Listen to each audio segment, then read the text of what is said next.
Brothers on the Wheels, dumayo nga tayo dito sa Angat, Bulacan para tignan ang bagong scooter ng Racal. Ito nga yung RBX 150. Pero bago tayo magpatuloy sa ating ikot, sa mga nais pong suportahan ang ating YouTube channel, baka naman pwede kayo mag-subscribe at i-like ang ating episode. At kung dito naman po kayo sa Facebook nanonood, mag-follow na kayo at i-share ang ating video para lagi kayong updated sa ating parating na vlog. So mga brad, let's go sa go!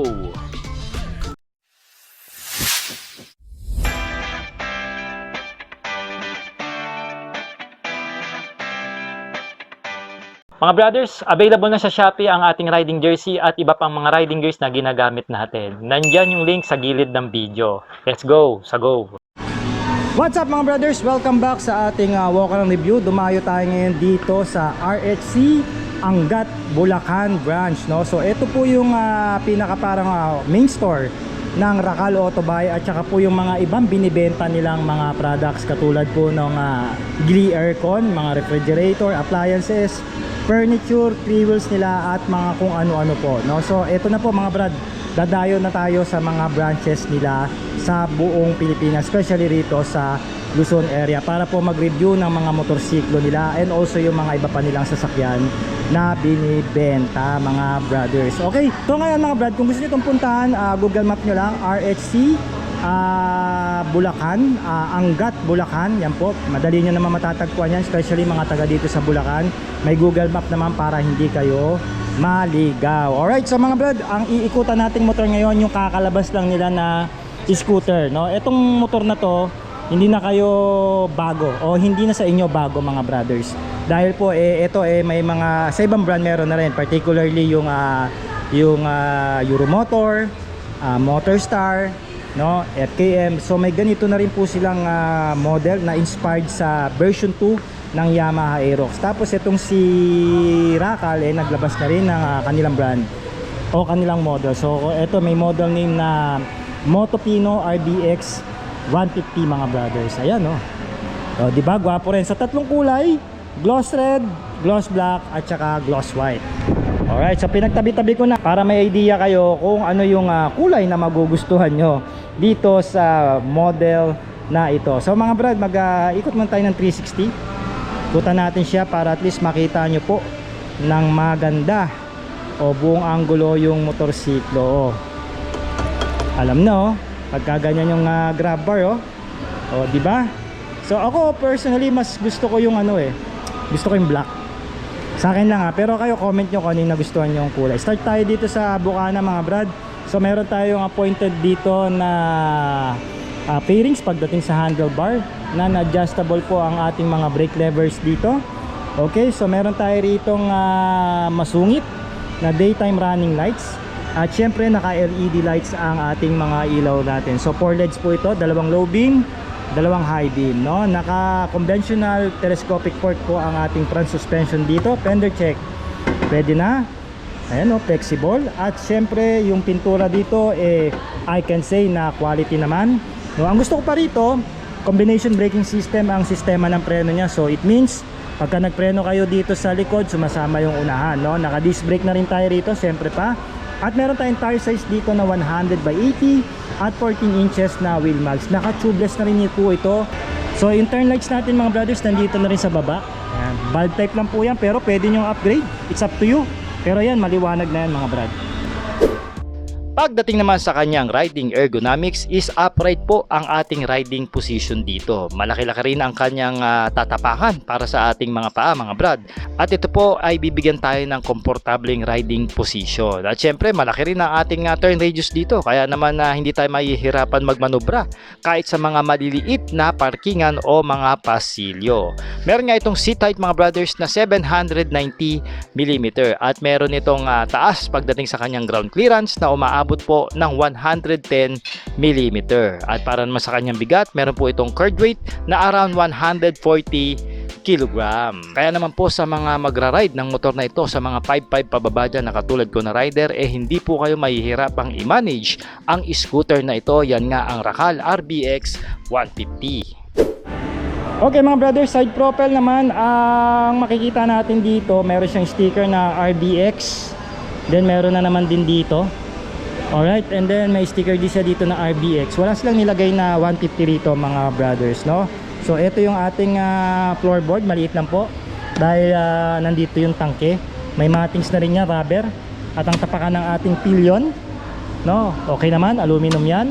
Ang grab bar natin dito mga brothers, provision po lagyan ng top box. So pagka binili nyo to, hindi na kayo mamumblema, pwede nyo lagyan ng mga universal na top box na mabibili ngayon sa market. Ang ating upholstery rito, ayan oh. O, di ba? Flat finish. So makapit po ito.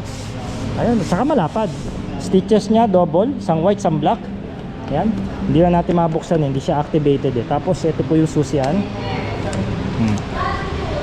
Ayan, standard lang po siya, hindi po siya wireless, so smart key system, no? Kabilang side para makita nyo. Ayan, so ang laki ng ano niya, air cleaner or air filter niya, no? Motopino, di ba linis dito? Ito po yung kabilang side ng kanyang side profile, no? Side stand and center stand meron din siya. Alright mga brothers, dito sa ating dash panel o dito sa manibela, meron tayong mga basic switches na makikita. Of course yung handle grip natin na standard yan with bar and o end bar, no? Ayan nga, sabi ko nga yung brake levers natin dito is non-adjustable po. So meron tayong horn, left and right, no? Low beam, high beam, meron pa tayong flasher. Of course naka digital meter ito with the basic indicator. So yun lang, hindi siya activated kaya hindi natin makita kung ano ang design ng kanyang team, no? At meron tayo ditong touch sensor pagka gusto nyo pong iset. Dito naman sa kabila meron tayo electronic starting, patay na ating ilaw, and then also yung ating kill switch, no? Standard po ang ating ignition dito. Nandito ang fuel button and also yung ating seats. Tapos may compartment na maliit para po sa ating USB charging port dyan. Okay, silipin natin yung under seat compartment.